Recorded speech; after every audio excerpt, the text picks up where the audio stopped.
Bonjour à tous, je suis ravi de vous retrouver pour une nouvelle vidéo. Veuillez me pardonner le retard de celle-ci parce que au début je comptais sortir des vidéos toutes les 2 semaines, mais comme j'essaie de me documenter au maximum sur les différents sujets que j'aimerais couvrir, il est parfois compliqué de tenir les délais, sachant que je suis pratiquement tout seul pour tout faire, de la recherche au montage en passant par la documentation, l'enregistrement, les visuels, bref, ça prend du temps et j'ai un boulot à côté et une famille.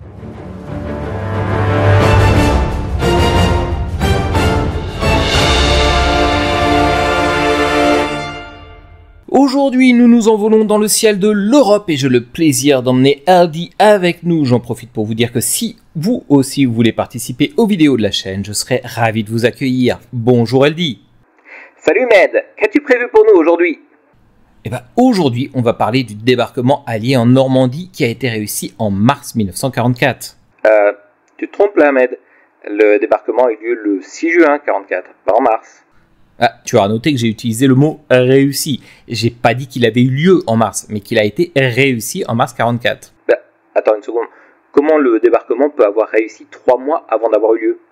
Tout simplement parce que début 1944, la Luftwaffe, l'armée de l'air allemande, a totalement perdu la maîtrise des airs.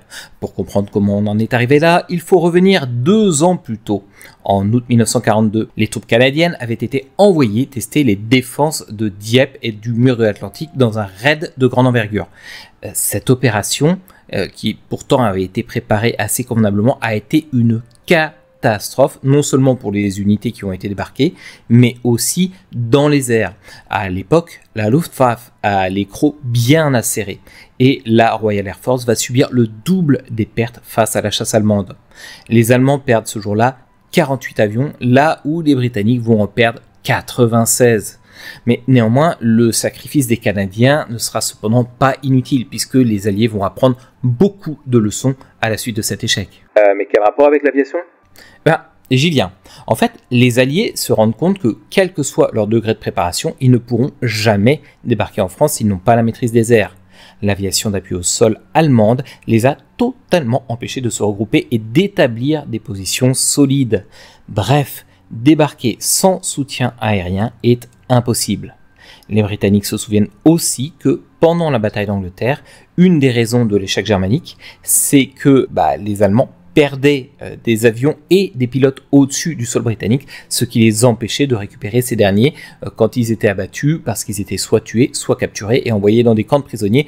Bref, dans tous les cas, un pilote perdu par l'Allemagne pendant la bataille d'Angleterre, c'était un pilote en moins définitivement. Résultat, pendant cette bataille, la Luftwaffe s'était usée beaucoup plus vite que la Royal Air Force et d'un autre côté, les Anglais veulent à tout prix éviter de subir le schéma inverse, c'est-à-dire que eux attaquent l'Allemagne au-dessus du continent et perdent des pilotes parce qu'ils auraient engagé leurs chasseurs, leurs avions au-dessus du Reich et de la même façon, ils perdraient leurs pilotes peut-être plus rapidement qu'ils ne pourraient les former. Mais comment tu veux détruire l'aviation allemande sans s'aventurer au-dessus du continent? C'est bien là tout le problème. Dans un premier temps, les Alliés vont vouloir lancer des bombardements sur l'industrie militaire du Reich. Au début, ce sont principalement les Anglais qui lancent des bombardements de nuit. C'est moins risqué, mais c'est aussi assez peu efficace. Rapidement, les Alliés identifient quand même les usines qui produisent des pièces d'aviation et ils pensent que ces usines sont des cibles prioritaires, ce sont des points d'étranglement dans la production des avions de l'Allemagne. Avec l'arrivée progressive des Américains en 1942 et 1943, les bombardements sur ces sites vont s'enchaîner avec les Américains qui vont bombarder pendant la journée et les Anglais qui prennent le relais la nuit. D'accord, mais comment détruire l'aviation allemande simplement avec des bombardiers? C'est pas fait pour abattre des avions. En fait, on va combiner une grande intelligence stratégique côté allié et un manque de vision d'Hermann Göring, le patron de la Luftwaffe de l'autre côté. Autant, lorsque je vous parlais de l'opération Barbarossa dans les vidéos précédentes, je parlais des 2 camps qui avaient fait des choix catastrophiques. Là, on va parler à la fois du génie des chefs alliés, principalement Spaatz et Doolittle, mais aussi un peu Eisenhower. Et de l'autre côté, on va parler d'un adversaire qui a pris toutes les mauvaises options dans sa gestion de la bataille. Parce que oui, c'est une grande bataille qui s'est déroulée au-dessus de l'Europe de 1943 à mai 1944, on va dire ça à peu près.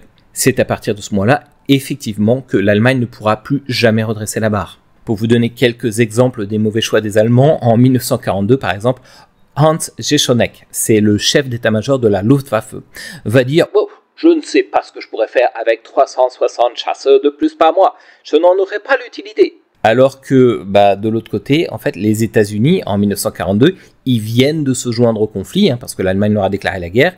Et en fait, cette phrase de Jeschonek, ça prouve que les chefs de l'aviation allemande n'anticipent absolument pas la montée en puissance des Alliés que représente la formidable machine de guerre américaine.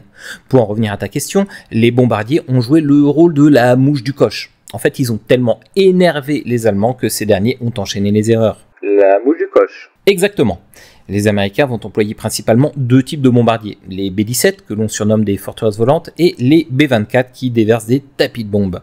Le B-17 en particulier n'a pas volé son titre anglais de Flying Fortress. Non seulement le B-17 embarque 8 mitrailleuses pour se défendre, mais il est aussi extraordinairement endurant.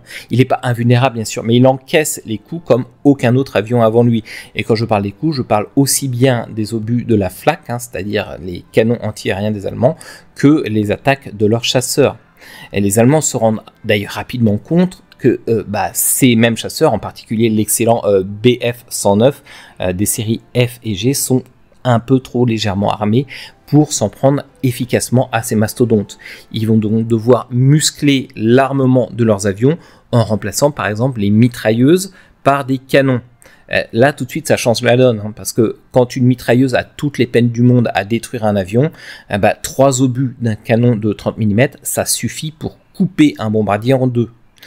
Tout cela va rendre les avions de la chasse allemande beaucoup plus lourds et donc moins manœuvrables. Contre des bombardiers qui sont un peu lents puisqu'ils vont à une vitesse en moyenne de 300 km/h, ça pose pas énormément de problèmes. Mais par contre, quand ces chasseurs allemands qui auront été modifiés pour être plus lourds vont rencontrer les chasseurs alliés qui, eux, sont taillés pour aller attaquer la chasse allemande, ça va être une autre paire de manches. Parce que tu peux juste pas manœuvrer ton avion beaucoup plus lourd comme tu le manœuvrais au moment où il était conçu pour affronter d'autres chasseurs. D'accord, mais ça n'explique pas pourquoi les Allemands ont perdu la maîtrise du ciel.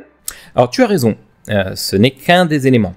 En fait, le véritable électrochoc qui va permettre aux Alliés d'acquérir la maîtrise du ciel, c'est un double raid mené sur les usines de roulement à billes de Schweinfurt et de Ratisbonne. Les usines seront endommagées mais pas détruites et les Américains vont subir de lourdes pertes. En fait, jusqu'ici, les bombardiers se rendaient sans escorte au-dessus du Reich. Du côté des Alliés, on considérait qu'ils pouvaient avoir un ratio de perte de l'ordre de 10% des avions et que c'était acceptable à la vue des résultats. Cependant, sur ce double raid, le ratio des pertes des bombardiers dépasse les 30%. C'est juste insupportable, On parle de personnel qualifié qui a été entraîné pendant de longs mois. C'est un véritable investissement. Perdre un équipage de bombardiers entier avec la machine et les bombes, ça coûte extrêmement cher et c'est pas supportable pour les Alliés. Ils ne peuvent plus se permettre une telle hécatombe. Il faut pour cela que des chasseurs se mettent à accompagner les bombardiers pour réduire les pertes que ceux-ci subissent. Mais pourquoi c'était pas le cas jusqu'ici ? Parce que les Alliés n'ont pas de chasseurs avec une autonomie suffisante. Je vous mets une petite carte à l'écran, vous la voyez. Les Spitfire britanniques, par exemple, ont un rayon d'action qui leur permet à peine de dépasser Calais. Les P-47 Thunderbolt qu'ils ont avec l'arrivée des Américains peuvent se rendre à peu près jusqu'au-dessus des frontières de l'Allemagne. Et les P-48 Lightning, qui sont des chasseurs avec une aile un peu particulière, et ils ont un très bon rayon d'action, mais lorsqu'il s'agit d'affronter les chasseurs ennemis, ils sont très inférieurs aux chasseurs allemands dans ce que l'on appelle le dogfight. Le dogfight, vous savez, ce sont ces combats d'avions. C'est un peu ce qu'on voit aussi, par exemple, dans Star Wars quand vous avez des chasseurs qui attaquent des autres chasseurs. Et comment les Alliés vont résoudre ce problème ? C'est grâce à la combinaison de deux facteurs. Donc, les chasseurs n'ont pas le rayon d'action pour accompagner les bombardiers. Il va falloir résoudre ce problème avec une invention toute simple qui est d'ailleurs connue aussi des Allemands et qui consiste à équiper les avions de réservoirs jetables qui sont attachés soit aux ailes, soit au fuselage des avions, parfois aux deux. Ce sont des petits bidons largables qui augmentent considérablement l'autonomie des avions. D'un seul coup, la chasse américaine, qui était presque incapable d'atteindre la Ruhr, donc la principale région industrielle de l'Allemagne, il se retrouve capable de voler jusqu'à Prague et Berlin. Je ne sais pas si vous voyez, mais ça fait quand même une sacrée différence. Les chasseurs sont également capables de combattre et de revenir, ce qui n'était pas le cas avant, parce qu'avant ils pouvaient accompagner, mais s'il s'agissait d'engager les avions allemands et de combattre, très souvent ils n'avaient pas forcément le carburant pour retourner jusqu'en Angleterre. L'autre contribution majeure qui va contribué à résoudre le problème de la chasse alliée, eh bien c'est le fruit d'une collaboration entre les Britanniques et les Américains sous la forme d'un avion qui est considéré comme le meilleur avion de chasse à hélice de tous les temps. Il s'agit du P-51 Mustang. Cet excellent chasseur a non seulement l'autonomie nécessaire pour accompagner les bombardiers de Grande-Bretagne jusqu'au cœur du Reich, mais en plus il affiche des performances qui sont supérieures en dogfight aux avions allemands. Et d'ailleurs, le P-51 Mustang, il ressemble un petit peu au Bf-109 de la Luftwaffe, son principal appareil d'attaque, je vous en ai déjà parlé. Et pour le distinguer en fait de ce dernier, eh bien, les Alliés vont peindre des bandes jaunes sur les ailes des P-51, ce qui les rend très reconnaissables, et pour être sûr que les bombardiers ne prennent pas leur escorte pour des attaquants. Ce que je comprends pas, c'est que les plus grands pilotes de chasse de l'histoire sont tous allemands. Comment ont-ils pu perdre contre les Alliés ? Alors là, tu abordes un point vraiment passionnant. Si on regarde les meilleurs pilotes de chasse de la Seconde Guerre mondiale, les 120 pilotes qui ont abattu le plus d'avions pendant la guerre, les 120 meilleurs pilotes, eh bien, ils sont tous allemands, sans exception. L'as des as allemand, Erich Hartmann, qui est considéré comme le meilleur pilote de la guerre, a abattu 351 appareils ennemis. À titre de comparaison, le meilleur pilote allié est un Sud-Africain qui s'appelle Marmaduke St. John Patel, et lui, il n'a que 51 victoires. C'est 6 fois moins qu'Hartmann, et contrairement à ce qu'on pourrait croire, eh bien c'est une très mauvaise chose pour l'Allemagne. Comment ça, c'est une très mauvaise chose d'avoir les meilleurs pilotes ? C'est pas le fait que les pilotes soient bons qui pose problème, bien entendu. C'est la façon dont ils sont devenus aussi bons. Tu doutes bien que pour atteindre des scores pareils, il faut faire beaucoup de missions, voler extrêmement longtemps et effectuer beaucoup de sorties. Ouais, c'est évident. Et c'est justement là le problème. Lorsqu'il s'agit de former des pilotes, la Luftwaffe fait de très mauvais choix. Côté allié, un pilote est formé pendant un certain nombre d'heures, autour de 300 pour un Américain, puis il est envoyé au combat. Il fait ce qu'on appelle un tour qui va consister en 200 à 270 heures de mission. Puis, s'il a survécu, ce pilote est renvoyé dans les écoles de formation afin d'entraîner d'autres pilotes. Et il va aussi pouvoir leur apprendre ce qu'il a vécu, c'est des petites astuces qu'il a pu voir sur le terrain. De cette façon, les Alliés ont non seulement beaucoup de pilotes qui sont disponibles, mais aussi ils ont une grosse réserve opérationnelle. En cas de coup dur, par exemple, s'ils ont manque de pilotes, ils pourraient appeler ces instructeurs et les envoyer au combat. Mais le très grand avantage de cette méthode, c'est que l'expérience ne se perd pas. Côté allemand, un pilote formé avant-guerre avait environ 240 heures de formation, et puis au fur et à mesure que la guerre avance, ce temps de formation diminue pour atteindre le chiffre ridicule de seulement 120 heures d'entraînement en 1944. Ces pilotes sont ensuite envoyés dans une unité, puis ils y restent jusqu'à ce que leurs unités soient détruites ou qu'ils meurent. Comme certains pilotes sont très doués, ils accomplissent plusieurs milliers de missions et abattent des centaines d'avions, mais aussi doués que soient ces pilotes, ils n'en sont pas moins humains. Certains meurent, beaucoup seront abattus mais survivront, d'autres ont des pannes, des problèmes moteurs, enfin bref. Par exemple, un as allemand comme Gerhard Backhorn, qui a 301 victoires quand même, il sera abattu 9 fois pendant la guerre. Si ces pilotes-là sont blessés, ils vont mettre du temps avant de revenir. Et en bref, cette élite est très puissante, mais elle cache en fait un gigantesque fiasco. Donc en fait, ce que tu nous expliques, c'est que les vétérans allemands ne transmettent pas leur expérience. En fait, ils la transmettent, mais seulement sur le papier, dans leur rapport. Mais les Experten, c'est comme ça qu'on les appelle, ces pilotes d'élite, ne viennent jamais former les petits nouveaux. Comme j'ai déjà évoqué, c'est là que la Luftwaffe va principalement pêcher, dans la formation des pilotes. En 1942, quand les Allemands forment un pilote, les Alliés en forment 3. Quand l'Allemagne se rend compte de son retard, elle commence à accélérer la cadence de formation de ses pilotes en 1944, mais l'écart se creuse davantage, parce qu'à ce moment-là, lorsque les Allemands vont former un seul pilote de chasse, les Américains à eux seuls, je ne parle même pas des Anglais et des autres, je ne compte ni les Britanniques ni les Soviétiques dans le lot, mais les Américains à eux seuls en formeront 15. Pire encore, quand les Allemands se rendent compte qu'ils sont vraiment très très mal, ils vont envoyer leurs instructeurs qui sont pourtant censés former les nouvelles générations au front directement dans la bagarre. Ils perdent ainsi encore plus de capacité de formation et résultat, en 1944, 40% des avions qui vont sortir des usines allemandes ont le cockpit vide. 40%, c'est absolument énorme. D'ailleurs, je crois que les Allemands avaient aussi des problèmes de carburant. Exactement. Le carburant a toujours été la grande faiblesse de l'Allemagne. Je l'ai déjà dit, en 1940, la Luftwaffe former ces pilotes pendant à peu près 280 heures. En 1942, ils n'ont plus le droit qu'à 220 heures de formation pour des raisons de pénurie de carburant et d'équipement. En 1944, les chasseurs de Bf-109 qui s'envolent dans les cieux ont une formation théorique qui fait à peu près 180 heures, mais ils n'ont que 15 heures d'entraînement en vol pur sur le Bf-109, ce qui est catastrophique. D'autant plus que le Bf-109, donc le chasseur allemand, c'est une machine qui est dangereuse et il faut du temps pour la maîtriser et pour comprendre comment elle marche. Bref, ces nouveaux pilotes sont tellement inexpérimentés qu'ils se feront descendre en masse. Chaque décollage équivaut presque à un suicide pour eux. D'ailleurs, moins la Luftwaffe peut faire voler ses chasseurs, plus les bombardiers des Alliés peuvent attaquer les infrastructures de production de carburant du Reich. À la fin de 1944, l'Allemagne a perdu 98% de ses capacités de production en carburant. Je ne sais pas si vous vous rendez compte, 98%. Les véhicules ne fonctionnent plus, il n'y a plus d'essence nulle part ou presque.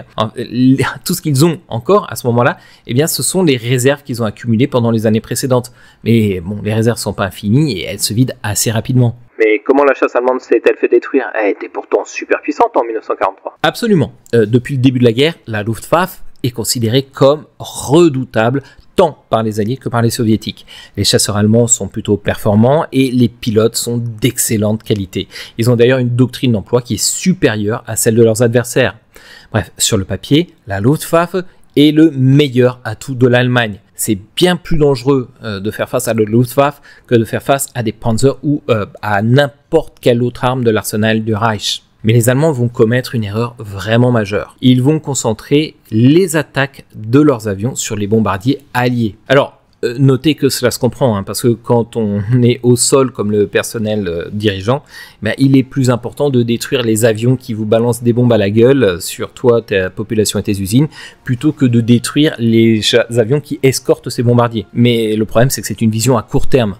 Pendant que tes propres chasseurs se concentrent sur les bombardiers ennemis, ils encaissent des pertes face aux escortes. En fait, en 1943, quand James Doolittle prend le commandement de la chasse de la 8e Air Force, il va changer les consignes et il va dire que désormais, le boulot des chasseurs n'est plus d'escorter les bombardiers, mais d'attaquer la chasse allemande. Donc les bombardiers vont jouer le rôle d'appât et la Luftwaffe, qui n'a rien vu venir, va mordre en plein dedans. Mais pourtant, les Allemands ont une très bonne méthode pour détruire les bombardiers. Alors, avec les moyens de l'époque, il est très dangereux pour un appareil seul d'attaquer les grosses formations de B-17 et de B-24. Ces avions emportent énormément de mitrailleuses et pour pénétrer leur formation et pouvoir vraiment leur tirer dessus, la Luftwaffe utilise une tactique que l'on appelle la Gefechtsverband. J'espère que je prononce bien. En fait, les avions allemands ne partent pas seuls, mais ils se regroupent dans une escadrille en vol, puis ils foncent tous en même temps sur une formation de bombardiers. La puissance de feu de tous ces chasseurs réunis fait alors des ravages. Mais cette méthode, elle a quand même 4 très gros points faibles. Le premier de ces points faibles, c'est que ça prend du temps de faire décoller et de rassembler ces avions dans le ciel. Pendant ce temps, l'ennemi peut s'éloigner, prendre une autre direction, faire des feintes. Le second point faible, c'est que les Alliés connaissent cette méthode. Pour les Alliés, ils l'appellent la Big Wings et ils savent faire des diversions pour envoyer la chasse allemande dans la mauvaise direction, voire les faire tomber dans des pièges qu'ils ont tendus avec, par exemple, des groupes de chasseurs qui vont voler au-dessus des nuages. Parfois, les pilotes allemands décollent pour rien et ça, c'est du carburant très précieux et du potentiel de combat qui sont inutiles et qui sont perdus. Le troisième gros point faible de cette méthode, c'est qu'une formation de chasseurs regroupés ainsi, elle est vulnérable aux chasseurs alliés qui escortent les bombardiers. Ils les voient venir, ils se placent en embuscade sur le trajet des Allemands et ils tombent sur les chasseurs allemands et disloquent la Jagdwaffe. La Jagdwaffe, c'est le nom de la chasse allemande. Enfin, le dernier point faible de cette méthode, c'est que à force de se concentrer sur la destruction des bombardiers et d'éviter d'affronter les chasseurs ennemis, les pilotes allemands perdent l'habitude d'affronter des chasseurs et bien souvent, ils n'en auront jamais le temps de la prendre cette habitude parce qu'ils se font descendre beaucoup trop vite. Bref, les ordres des pilotes allemands sont de se concentrer sur les bombardiers ennemis, mais en le faisant, non seulement ils se rendent vulnérables aux chasseurs d'escorte, mais en plus ils perdent des avions et des pilotes plus rapidement qu'ils ne peuvent les remplacer. À cela s'ajoute bien évidemment, comme à chaque fois qu'on parle de la Deuxième Guerre mondiale, le péché d'orgueil. Ah oui, Hitler et Göring voulaient absolument venger les bombardements des Alliés sur leur territoire en bombardant à leur tour les villes anglaises. Ouais, et ça c'est une erreur magistrale. Alors que la Luftwaffe peine à tenir le ciel au-dessus du continent, elle est obligée de continuer à former des pilotes de bombardiers plutôt que des pilotes de chasseurs. C'est un gâchis de temps et d'énergie monumental pour des raisons politiques. Non seulement ces bombardiers seront sacrifiés en subissant des pertes effarantes au passage, mais en plus toutes les ressources qui sont attribuées à cette production ne vont pas à l'arme qui en a vraiment besoin, la Jagdwaffe. Les Allemands n'accorderont la priorité de la production à la chasse qu'à partir de 1944. Mais à ce moment-là, c'est déjà trop tard. D'ailleurs, en termes de production, je crois qu'il y avait aussi des problèmes. Ça, c'est le grand drame de l'Allemagne, c'est de n'avoir jamais réussi à totalement mobiliser ses ressources. J'ai déjà dit dans les autres vidéos, mais du côté de l'aviation, eh bien, les ouvriers allemands qui travaillaient dans ces usines font des semaines de 40 heures en 1943, alors que la guerre, elle a déjà commencé depuis 4 ans. Les usines allemandes tournent presque au même rythme qu'en 1939, avec une augmentation de la production plutôt lente. À titre de comparaison, la production allemande augmente de 22% entre le début et la fin de 1943, mais côté américain, la production, qui est déjà beaucoup plus élevée à la base, elle augmente, elle, de 97% sur la même période. D'ailleurs, les bombardements alliés sur l'industrie allemande finissent par avoir de sérieux effets. Sous l'impulsion d'Albert Speer, le ministre de l'armement du Reich, les Allemands vont commencer à disperser leurs usines pour les rendre moins vulnérables au bombardement. Après les attaques massives des Alliés pendant la période de bombardement intense que l'on appelle la Big Week, le Reich passe de 27 grosses usines d'aviation à, tenez-vous bien, 729 ateliers qui sont dispersés un petit peu partout et qui fabriquent chacun des pièces différentes pour les avions. Cette dispersion de la production la rend beaucoup moins efficace et plus longue. Et en bref, plus le temps passe, plus les Allemands s'affaiblissent quand au contraire les Alliés se renforcent. Et tu veux savoir le plus beau dans l'histoire ? Laisse-moi deviner, tout était calculé à l'avance ? C'est exact.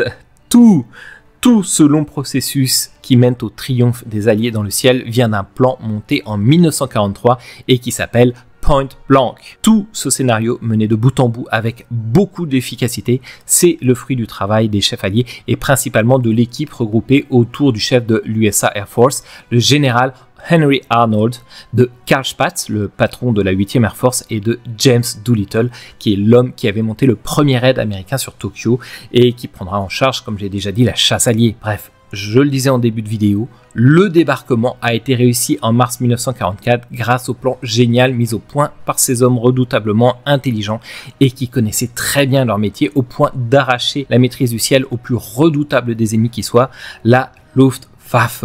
C'est pour ça que lorsque le débarquement allié va avoir lieu, Eisenhower va pouvoir dire à ses hommes « Si vous voyez des avions dans le ciel, ce seront les nôtres ». Et sur ce point-là, il aura raison à 99,9%, mais c'est largement suffisant.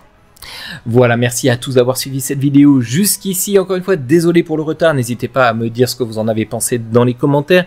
Mon approche de l'histoire et de la stratégie est peut-être un peu différente de celle que vous avez l'habitude de voir. En tout cas, je suis curieux de voir ce que vous allez écrire. J'ai pas pu tout citer parce que sinon la vidéo, encore une fois, elle aurait duré 2 heures et j'ai pas les moyens de faire des vidéos de 2 heures.